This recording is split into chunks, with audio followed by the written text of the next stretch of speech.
जब शनि देव हनुमान के अंदर प्रवेश की इच्छा से आते हैं, हनुमान अपनी लीला से शनि देव को स्वयं से बाहर निकलने के लिए बाध्य कर देते हैं और उनकी संधि से भक्तों का कल्याण उजागर होता है कि शनि देव को जो भी भक्त तैल अर्पित करेगा उस पर वो प्रसन्न होंगे। कालिंदी के पूछने पर रुक्मणी बताती है, पुंजिक स्थला शिव के अंश को अपने गर्भ में धारण करेगी। शिव आराधना के दौरान पुंजिक स्थला को एक अद्भुत सपना आता है।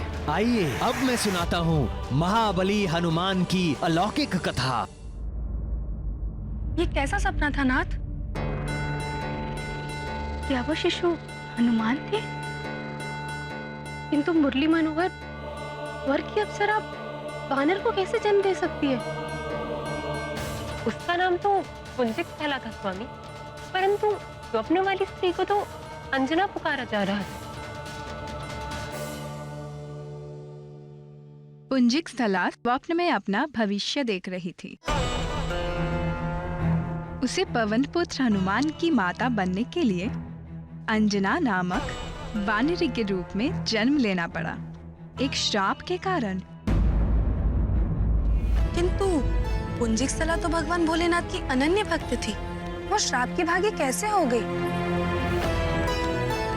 और श्राप दिया भी तो किसने और क्यों? इस जगत में सौभाग्य या दुर्भाग्य, श्राप या वरदान कुछ भी अकारण नहीं होता। पुंजिक स्थला को एक महान दायित्व दिया गया था। उसके लिए उसे श्राप की देहरी पर पांव रखना ही पड़ा।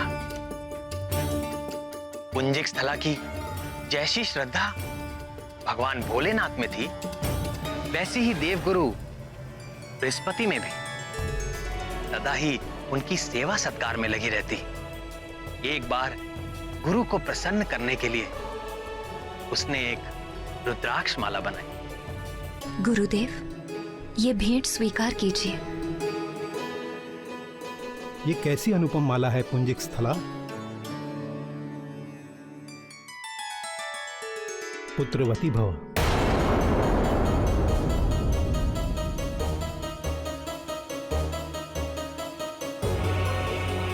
गुरुदेव, ये कैसा आशीर्वाद दे दिया आपने? मैं स्वयं चकित हूं पुत्री कि मेरे मुख से ऐसा वचन किस कारण निकला। निश्चित ही ये देवी प्रेरणा से ऐसा हुआ है।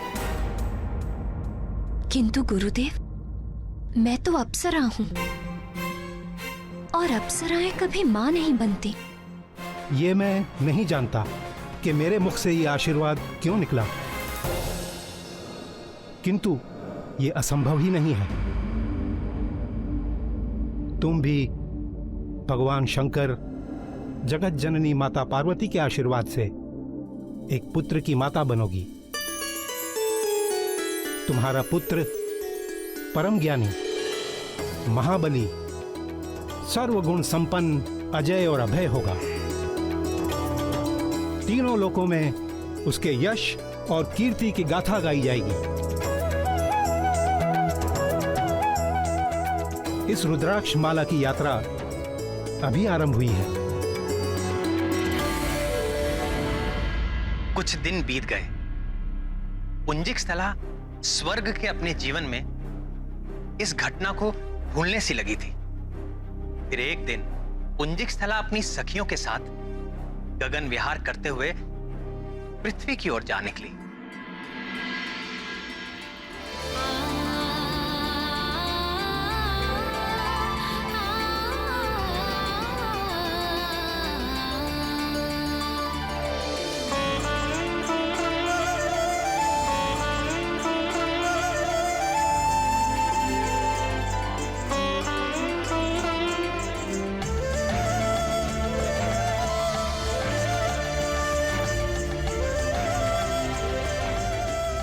सारा संसार स्वर्ग के ऐश्वर्य और विलास के स्वप्न देखता है, हमसे ईर्ष्या करता है, किंतु पृथ्वी की सुंदरता की कोई तुलना नहीं। यहाँ हर पल एक नया दृश्य, नया रंग, एक नया भाव। अच्छा।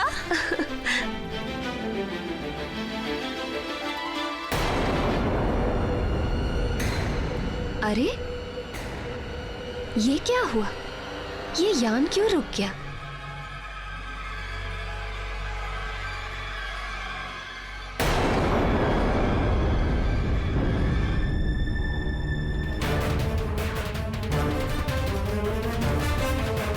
हे यान, अगर आगे नहीं बढ़ सकते तो हमें नीचे ले चलो।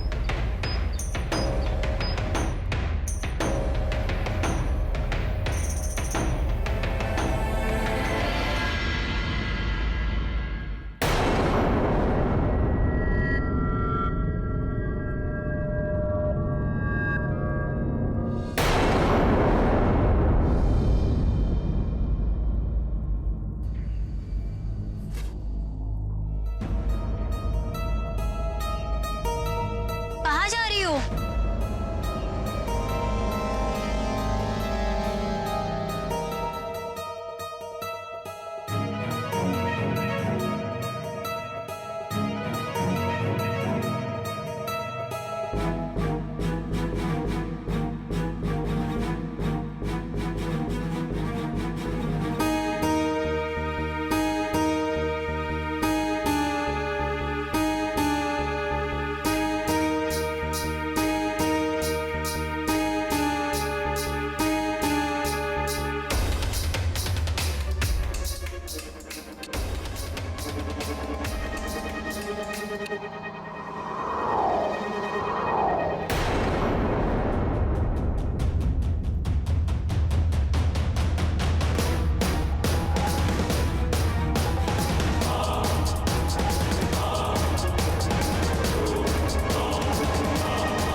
मुनीवर, मुझे क्षमा कर दीजिए।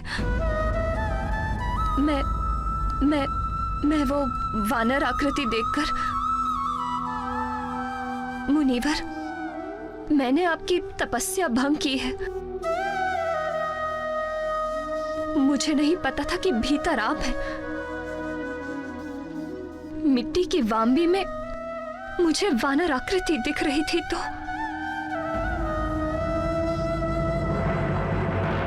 वानर! वानर बाहर नहीं, तेरे भीतर है। तुझ में ही है वानर जैसी चंचलता। जा, तू भी वानरी हो जाएगी।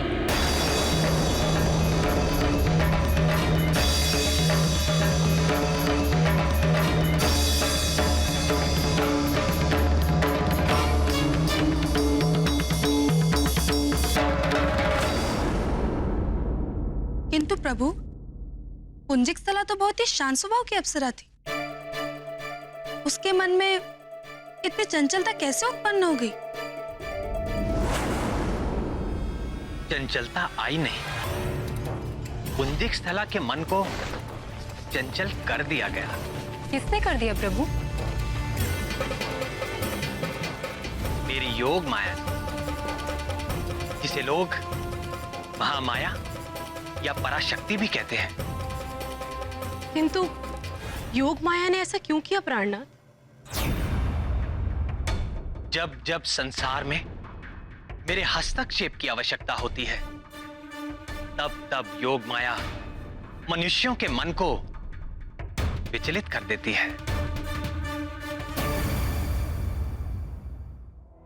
मत्स्यगंधा को देखकर यदि महर्षि पराशर का मन विचलित ना होता तो महर्षि वेदव्यास का जन्म कैसे हो पाता? और यदि महर्षि वेदव्यास का जन्म ना हो पाता तो द्वापर में वेदों का उद्धार करके उनका विभाजन कौन करता? महाभारत और श्रीमद् भगवत की रचना कौन करता? वो भी तो मेरा ही एक अवतार है। इसी प्रकार माता कैकेयी, वो तो श्री राम को भरत के समान ही प्रेम करती थी। यदि उनका मन विचलित ना होता तो श्री राम को वनवास कैसे मिलता? और यदि श्री राम वन को ना जाते तो ना सीता हरण होता और ना ही रावण का वध हो पाता। इसलिए हनुमान के जन्म की स्थितियां बनाने के लिए पराशक्ति ने ही देव गुरु बृहस्पति के मुख से पुत्रवती भव का आशीर्वाद दिया और तपस्या कर रहे मुनि के मुख से ऐसा श्राप दे डाला। मुनिवर, मुझे क्षमा कर दीजिए। इतने वर्षों तक मौन रहने के पश्चात मेरी वाणी से जो वचन निकले वो मिथ्या नहीं हो सकते। मैं चाहकर भी इसे वापस नहीं ले सकता। इसमें न कुछ दोष तुम्हारा है और न कुछ मेरा। भगवान की प्रेरणा से ही ऐसा हुआ है। तू शोक न कर पुत्री, तुम्हें भगवान महादेव के अंश को जन्म लेना होगा।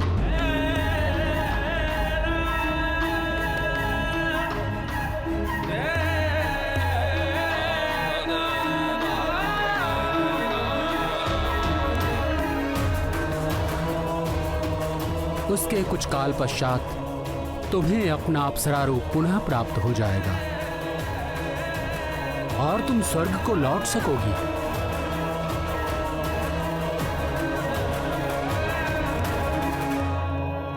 ठीक ही तो है। पुंजिक स्थला जैसी शिव भक्त, गुरु भक्त और नृत्य संगीत विशारदी हनुमान की जननी हो सकती थी। हाँ, तभी तो पुंजिक स्थला के ये सारे सद्गुण हनुमान को भी प्राप्त हुए। तो क्या हनुमान की संगीत में भी सिद्धि है? राम भक्त हनुमान जब गाते हैं तो वो अपनी सुध बुध सब भूल जाते हैं। हनुमान जब गाते हैं तो वो हनुमान नहीं रहते, स्वयं गीत हो जाते हैं। उनके गायन से जुड़ा एक बड़ा ही रोचक प्रसंग है। सुनाइए ना मुरलीधर। हनुमान की संगीत प्रतिभा की बातें जब देव गंधर्व नारद ने सुनी तो उन्होंने हनुमान को गायन प्रतियोगिता की चुनौती दे डाली। देव मुनि नारद तो संगीत शास्त्र के महापंडित हैं और उनके आगे तो गंधर्व भी कहीं नहीं ठहरते।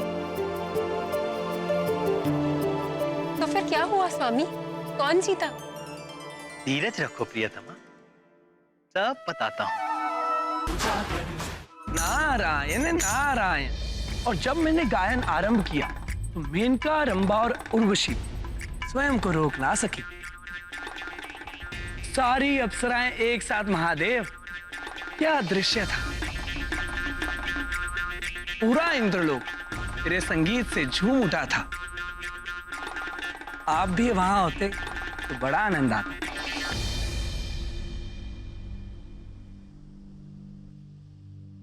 उस भोग विलास के संसार में मेरे जैसे बैरागी का क्या काम दे, किंतु भाग्य से आप यहां चले आए।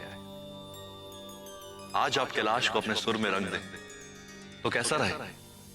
आप तो जानते ही हैं महादेव कि मैं तो हर पल शब ब्रह्म में लीन रहता हूं, पर स्वर्गलोक जैसी दिव्य संगत भी तो होनी चाहिए, तब आनंद आएगा। यदि ऐसा है तो रामदूत हनुमान को बुला लेते। आप ही की तरह वे भी भगवान के अनन्य भक्त हैं। और उत्तम कोटि के संगीतज्ञ भी। हनुमान संगीतज्ञ? वो तो थोड़ा बहुत खड़ताल मंजीरा बजा लेते हैं, इससे अधिक तो कुछ और नहीं नहीं नारद, बजरंग बली बड़े मर्मज्ञ हैं। वो जब गाते हैं तो कुछ भी प्रभावित हुए बिना नहीं रह सकता।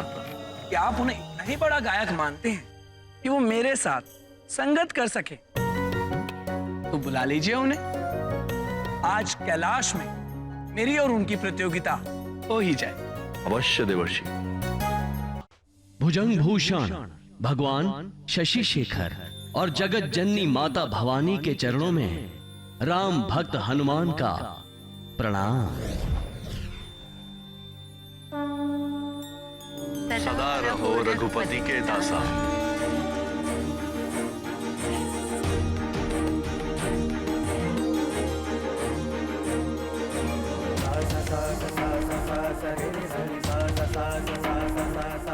प्रणाम मुनिवर।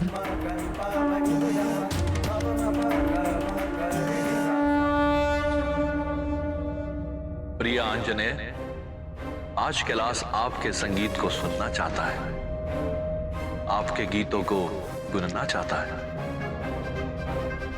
देखिए, संगीत शिरोमणि नारद जी भी यहाँ पर, वे भी आपके साथ सुर मिलाने के इच्छुक हैं। कहाँ नारद जी का गीत संगीत? भगवान नटराज और कहाँ मैं? संगीत के नाम पर तो बस कुछ खड़ताल मंजीरा खड़का लेता हूं। वह गीत के नाम पे केवल अपने प्रभु श्री राम के नाम का जाप करता हूं। उसी रस के तो हम भी प्यासे हैं हनुमान। गाइए भक्त शिरोमणि।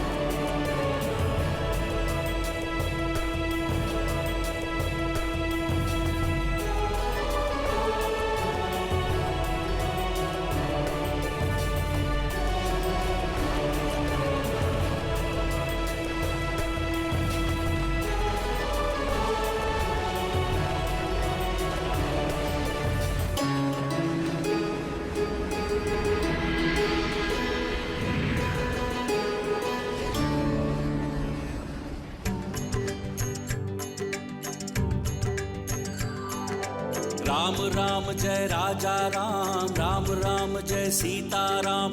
दशरथ नंदन राजा राम, असुर निकंदन सीता राम।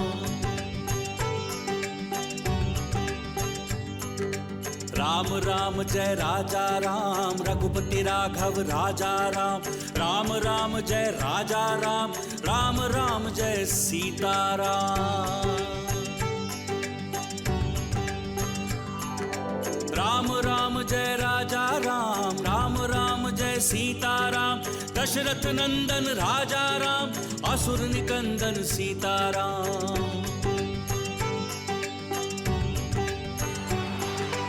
राम राम जय राजा राम, रघुपति राघव राजा राम।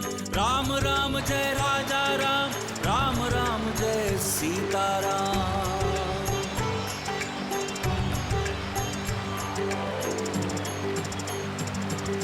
राम राम जय राजा राम, राम राम जय सीता राम। दशरथ नंदन राजा राम, असुर निकंदन सीता राम।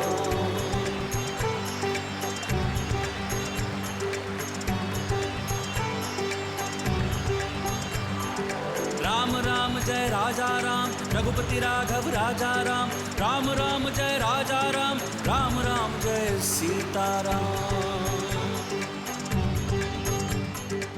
जय जय श्री राम, जय श्री राम, जय जय श्री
नारद जी, आपको हनुमान से प्रार्थना मांगने की क्या आवश्यकता?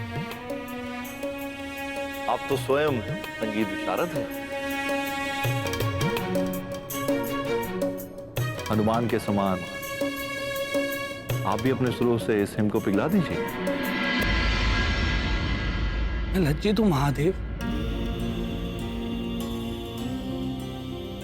देवताओं और अप्सराओं पर अपने सुरों के प्रभाव से मुझे अहंकार हो गया था, किंतु मेरे सुर केवल जीवित प्राणियों के हृदय में हलचल कर सकते हैं महेश्वर। राम भक्त हनुमान का संगीत तो हिम जैसे जड़ पदार्थ को भी विचलित कर देता है।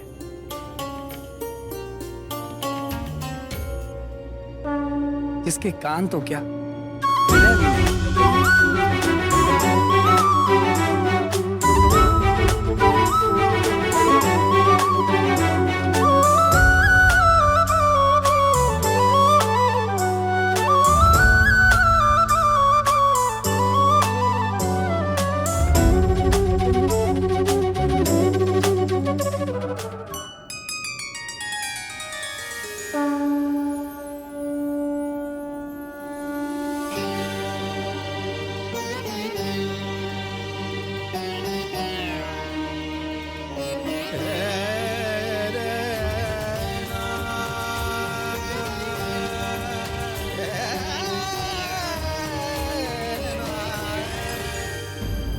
तो क्या हनुमान ने नारद जी का भी गर्व भंग कर डाला?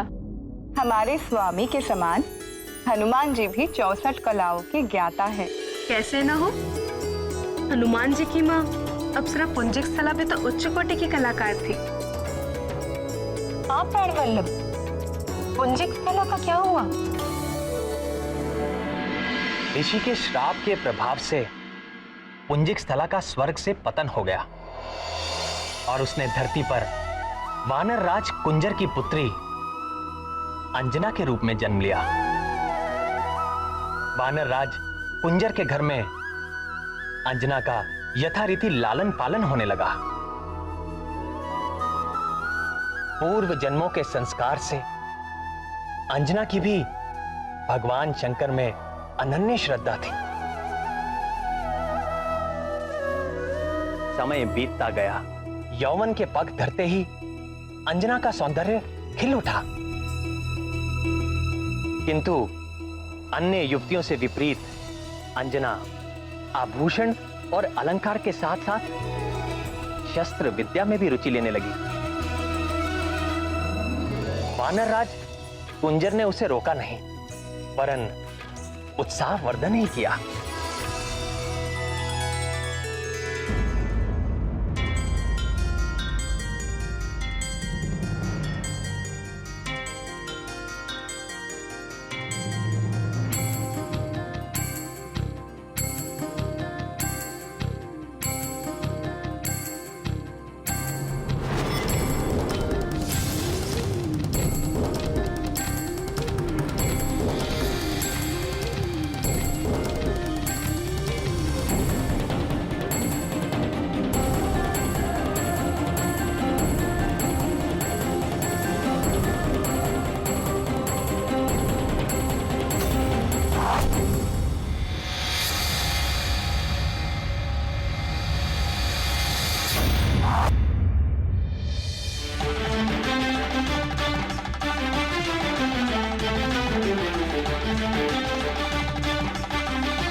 अति उत्तम, तेजस्वी भवा।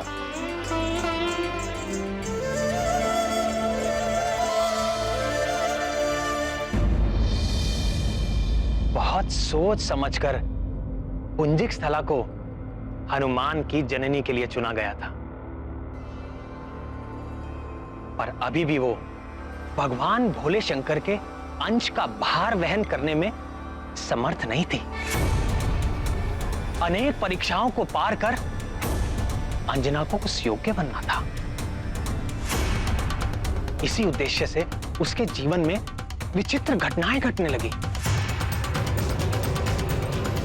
और एक बार अंजना अपनी सखियों के साथ निकट के वन में आनंद विहार के लिए निकली।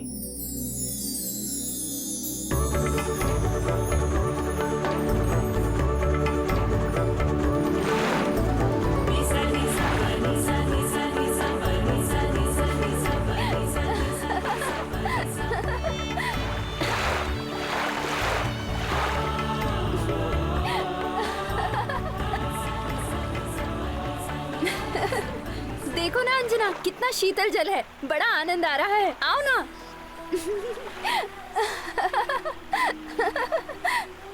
आओ ना, आओ ना अंजना।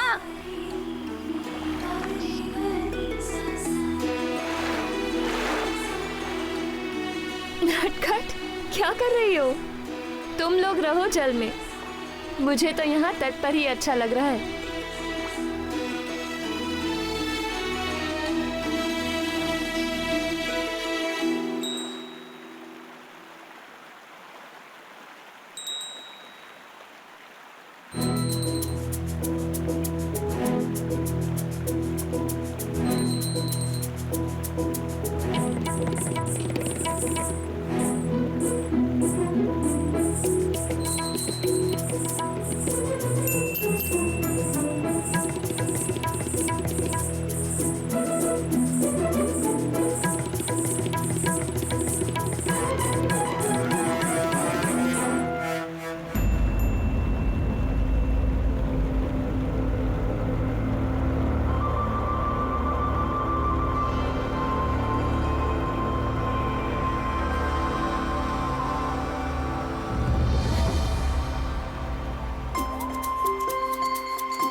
हे प्रभु, ये कैसी लीला है?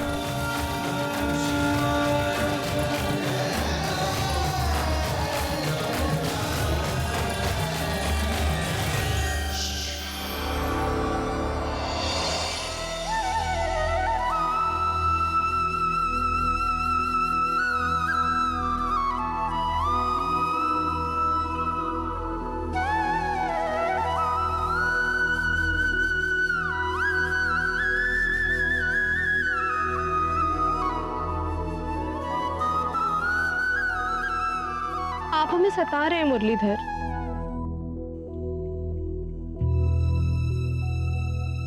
हम सबके मन में कितनी जिज्ञासाएं जाग रही हैं और आपने अपने अधरों पर मुरली धर ली। प्रिय, यदि आपके मन में इतनी ही जिज्ञासा है तो सुनिए।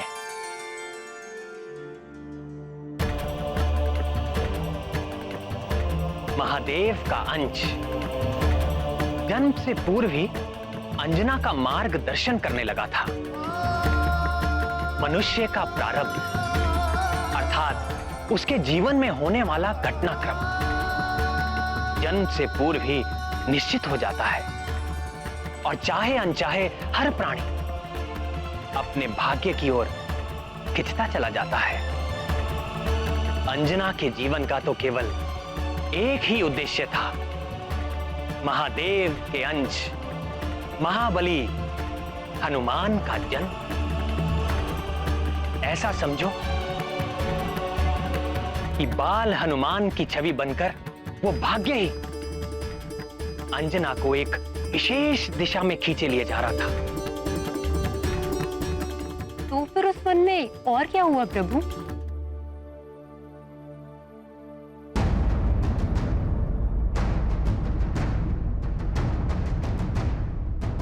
वहां जो हुआ वो बड़ा ही भयंकर और रोमांचकारी था।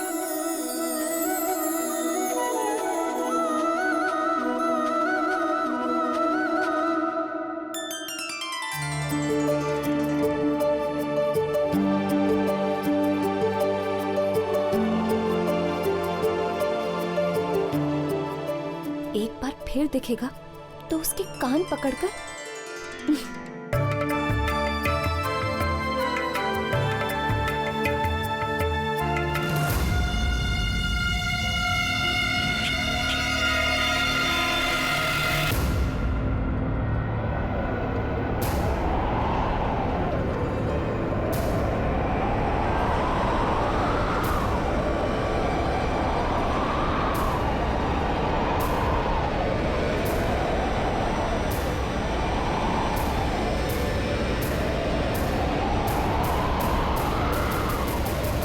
हे भूतपति भगवान रुद्र, हे माता रुद्राणी, मेरी रक्षा कीजिए।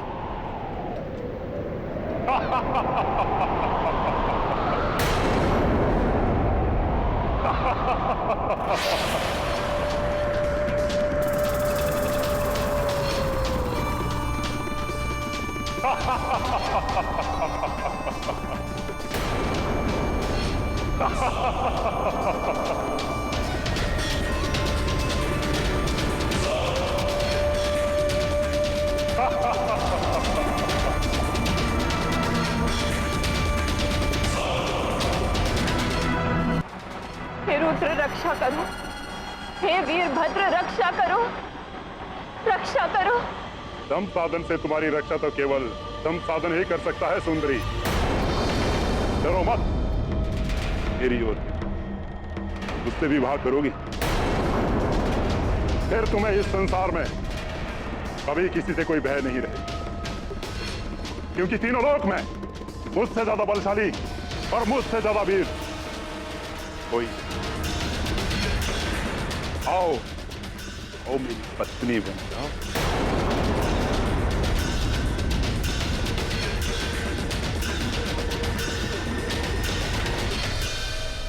भाग कर कहां जाओगी? रुक जाओ, देखो मुझे क्रोध आ रहा है।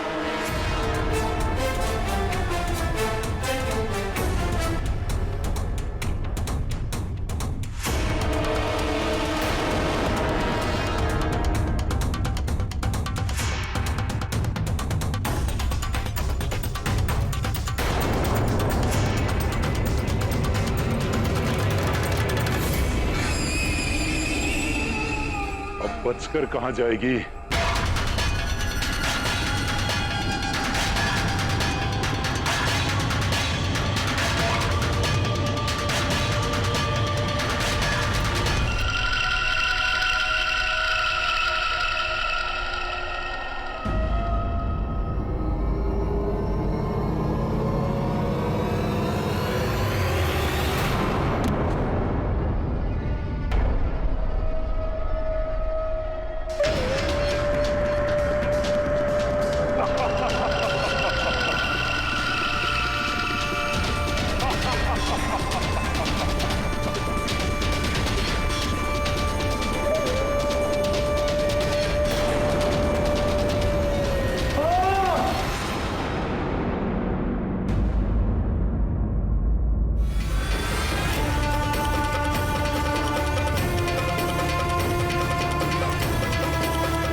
शंभ साधन जैसे भयंकर राक्षस का प्रकोप था, उस विकराल वन में बाल हनुमान अंजना को लेकर गए ही क्यों?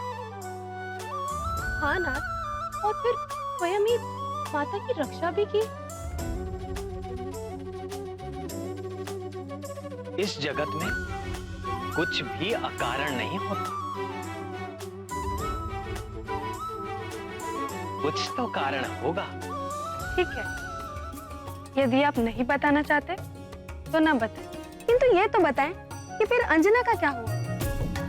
जिस उत्तर दिशा की ओर बाल हनुमान ने माता अंजना को भेज दिया था, वहां ऋषि पनक का आश्रम था। ऋषि ने अंजना को जलपान कराया और उनकी सारी व्यथा सुनी।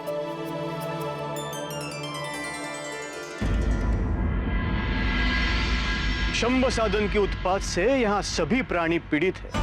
उसका वध करने के लिए कई योद्धाओं ने प्रयास किए, किंतु ये राक्षस बड़ा ही बलवान है। सब के सब उस नरभक्षी का आहार बन गए। अब केवल एक ही आशा शेष है, तुम्हारे उस रहस्यमय रक्षक बाल वानर के समान ही यह वीर योद्धा भी वानर जाति का है, वानर राज केसरी।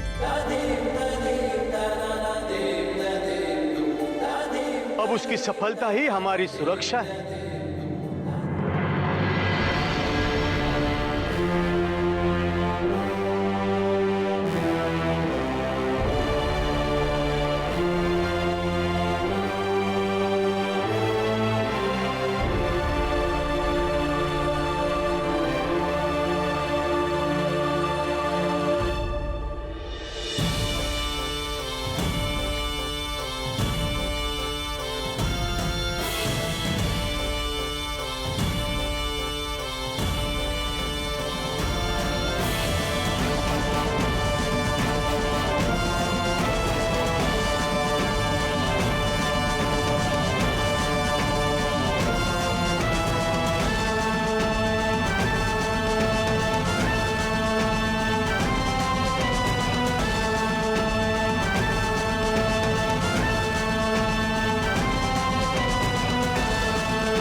हनुमान की संगीत कला सुन सभी रानियों को आश्चर्य हुआ। तब मैंने उन्हें बताया, नटखट बाल हनुमान जन्म से पहले ही अंजना का मार्गदर्शन करने लगे। एक दिन उसी बाल वानर का पीछा करते करते अंजना का सामना शंभ साधन नामक एक विशाल राक्षस से हुआ। शंभ साधन ने अंजना से विवाह करने की ठान ली। तब उसी बाल वानर ने शंभ साधन को मूर्छित कर अपनी माता को बचा लिया और उन्हें ऋषि पनक के आश्रम की ओर भेज दिया।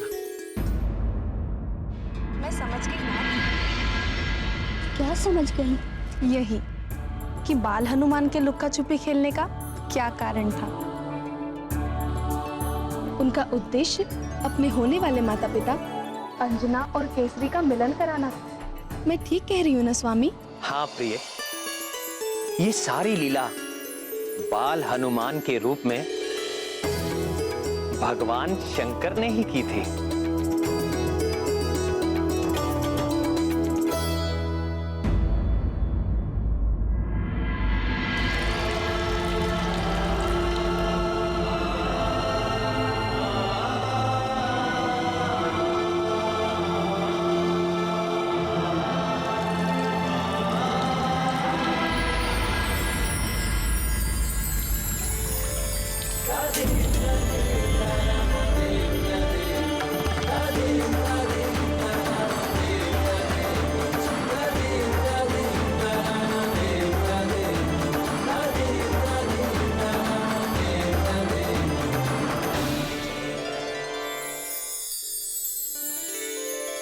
आइए वानरराज, आपका स्वागत है।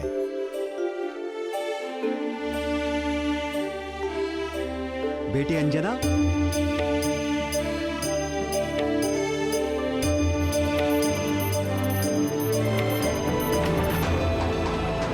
यही हैं वे वानरराज केसरी, जिनकी चर्चा मैंने तुमसे की थी।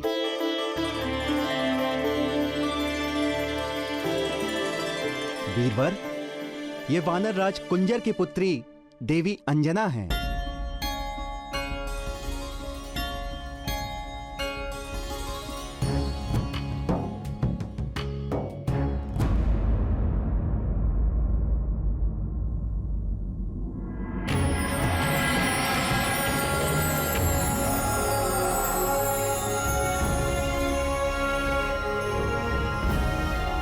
इस रुद्राक्ष माला की यात्रा अभी आरंभ हुई है।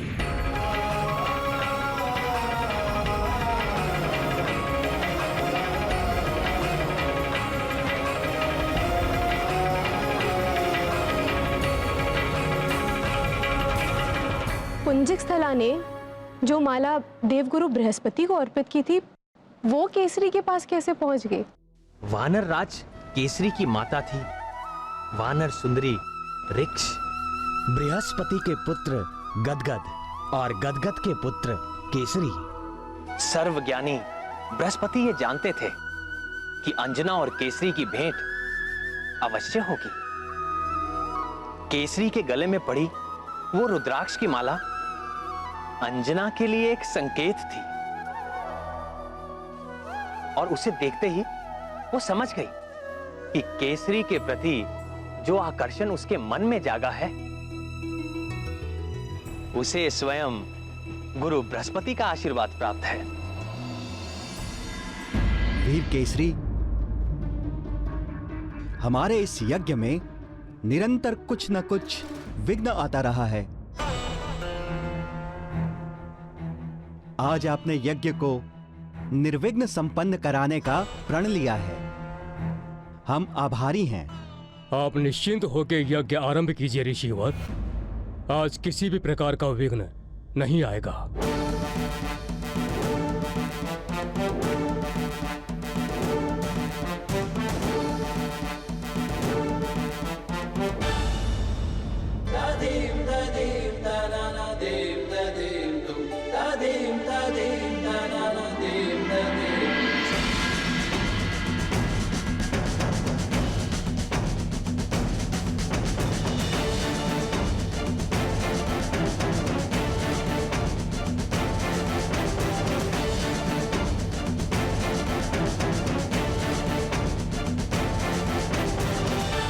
केसरी ने प्रण तो ले लिया था पर कार्य बड़ा दुष्कर था।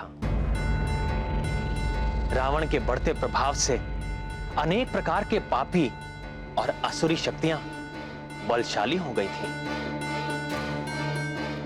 यज्ञ जब तप आदि करने वालों के ये दुराचारी विशेष शत्रु थे।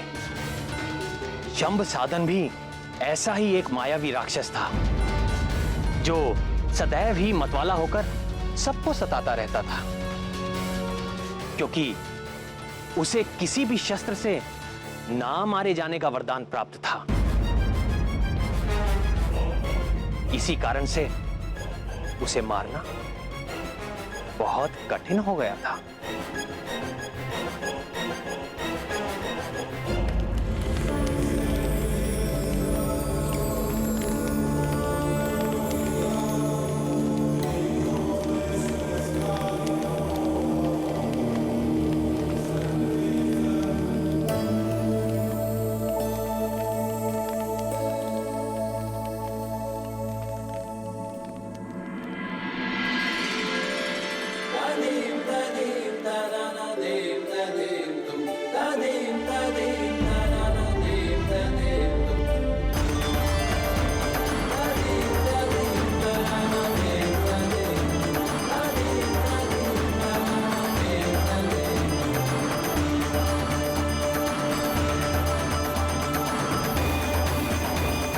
ओम केशवाय नमः स्वाहा स्वाहा। ओम नारायणाय नमः स्वाहा स्वाहा। ओम माधवाय नमः स्वाहा स्वाहा।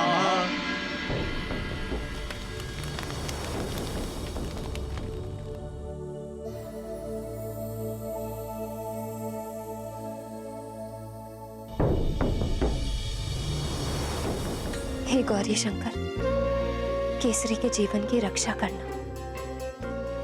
हे दीनानाथ, वह राक्षस बड़ा ही दुष्ट है। कुछ ऐसा करे कि वो यहाँ कभी ना आ सके।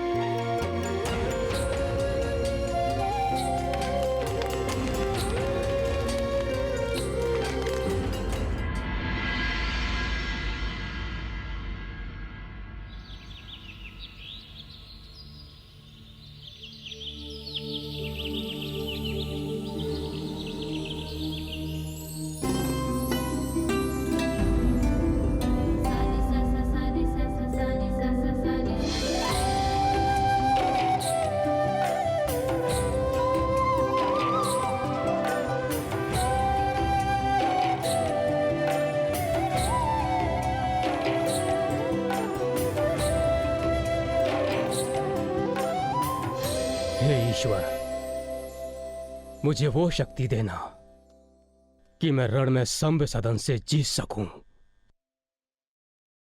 और सुंदरी अंजना का हृदय भी जीत सकूं।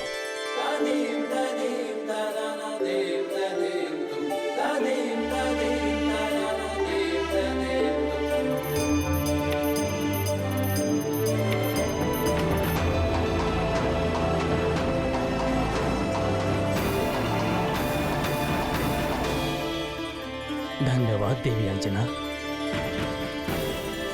बड़ी सहजता से आपने मेरे संध्या वंदन के समय यज्ञ की रक्षा का दायित्व ले लिया।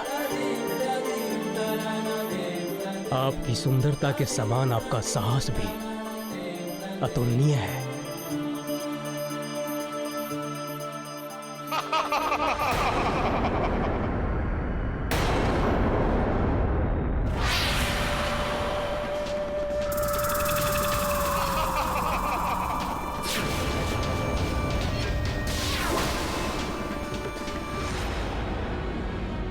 डरे नहीं देवी अंजना, आप मेरी रक्षा में हैं।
वानरराज, मेरी रक्षा कीजिए। सुंदरी, मेरी पत्नी बनोगी?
मुझे बचाइए। सभ्य सदन!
माधवाय नमः स्वाहा स्वाहा ओम केशवाय नमः स्वाहा स्वाहा ओम नारायणाय नमः स्वाहा स्वाहा ओम माधवाय नमः स्वाहा स्वाहा।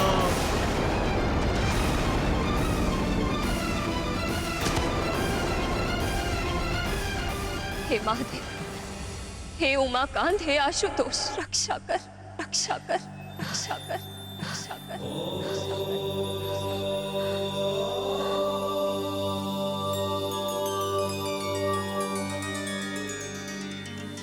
ध्यान से सुनो अंजना, ये राक्षस केवल अपने रक्त से ही मारा जा सकता है। विचार में समय नष्ट ना करो, आस्था रखो और शीघ्र ही प्रहार करो।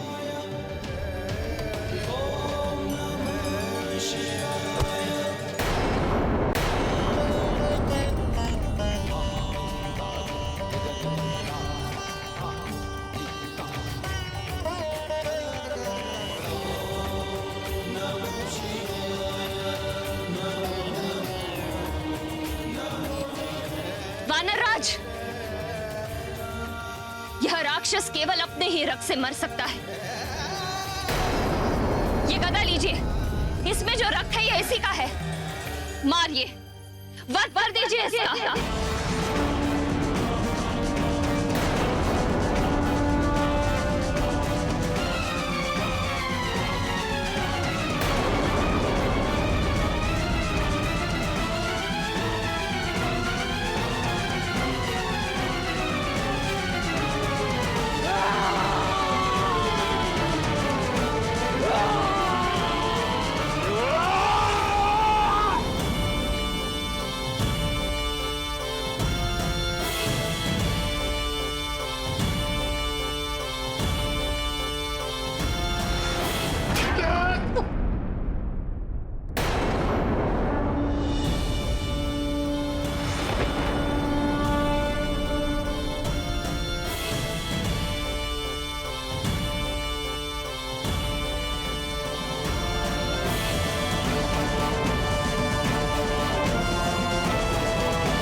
हे त्रिशूल पाणी शिव शंकर गंगाधर, आप सदा अपने भक्तों की रक्षा करते हैं प्रभु। मैं बार बार आपको नमन करती हूँ।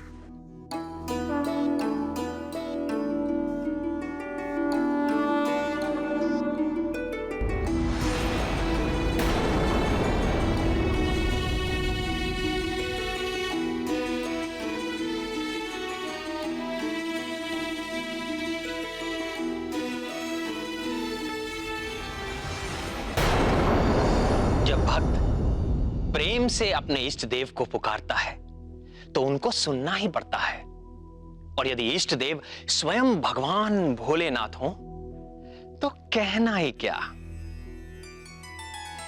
शीघ्र प्रसन्न होने वाले इसी स्वभाव के कारण उनका एक नाम आशुतोष भी है। केसरी के प्रति अंजना के इस प्रेम के सूत्रधार भी तो भगवान भोलेनाथ ही थे। केसरी की रक्षा के लिए अंजना को इस प्रकार प्रार्थना करते हुए देख तुरंत भोलेनाथ ने शंभ साधन के मृत्यु का रहस्य खोल दिया। तो फिर इस घटना के बाद से तो केसरी अंजना से और अधिक प्रेम करने लगे होंगे। निस्संदेह आप ही की तरह वो भी अपने प्रेम को पाने के लिए अधीर होने लगे प्रिय। ऋषि पनग अंजना और केसरी के प्रेम के साक्षी थे।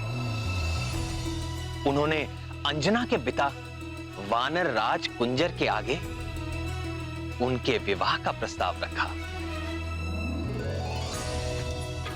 और फिर शुभ मुहूर्त में वैदिक रीति से केसरी ने अंजना का पाणी ग्रहण किया और मंगल ध्वनियों के बीच सारे लोग आनंद, उत्सव और उल्लास में डूब गए।